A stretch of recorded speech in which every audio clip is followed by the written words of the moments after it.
বুক পেতে দাঁড়িয়েছিল আবু সাইদ।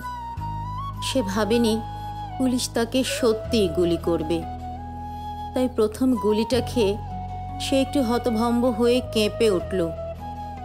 কয়েকটা গুলির মধ্যে একটা গুলি লাগলো তার কোমরে। খানিকটা ভাঁজ হয়ে যায় তার শরীর। সম্ভবত সে বুঝতে পারে নাই। ঘাড় ঘুরিয়ে কোমর দেখার চেষ্টা করে একবার, তারপর আবার আগের মতো দুই হাত প্রসারিত করে সিনা টান করে দাঁড়ায়। তার বিশ্বাস হয় না ওই প্রান্তের পুলিশ তার মতোই বাংলায় কথা বলে, তার মতো দুবেলা ভাত খায়, একই মাটির গন্ধ গায়। কেঁপে উঠেও আবারও পা শক্ত করে দাঁড়ালো। তা না হলে বন্ধুরা কি বলবে?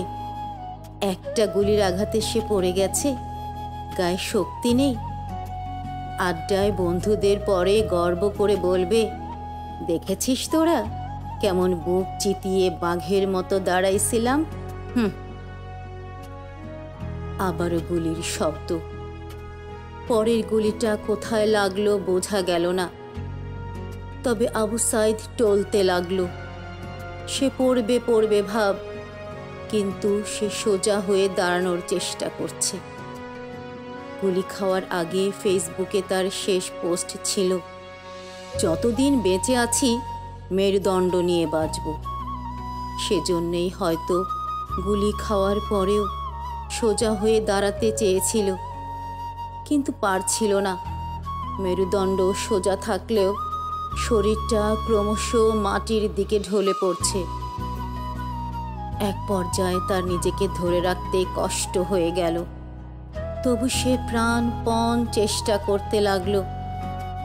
তার রোগা পাতলা বাঙাল অপুষ্ট শরীরে এত শক্তি কোনো কালেই ছিল না।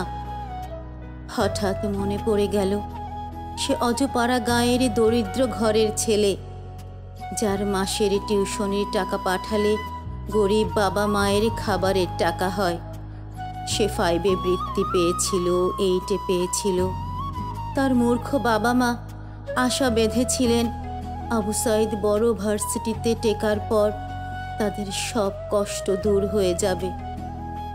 বোনটা শেষবার আদর করে কি বলেছিল সেটাও বোধহয় মনে পড়ে গেল। আবু সাইদ ফেসবুকে আরও লিখেছে, যদি আজ শহীদ হই তবে আমার নিথর দেহটা রাজপথে ফেলে রাখবেন। ছাত্র সমাজ যখন বিজয় মিছিল নিয়ে ঘরে ফিরবে তখন আমাকেও বিজয়ী ঘোষণা করে দাফন করবেন। একজন পরাজিতের লাশ কখনোই তার বাবা মা গ্রহণ করবেন না। আবু সাইদের ঘরে ফেরার কথা ছিল রাত 10টায়। 10টা কি বেজে গেছে? মায়ের গায়ের গন্ধটা বারুদের মতো হয়ে গেল কি করে?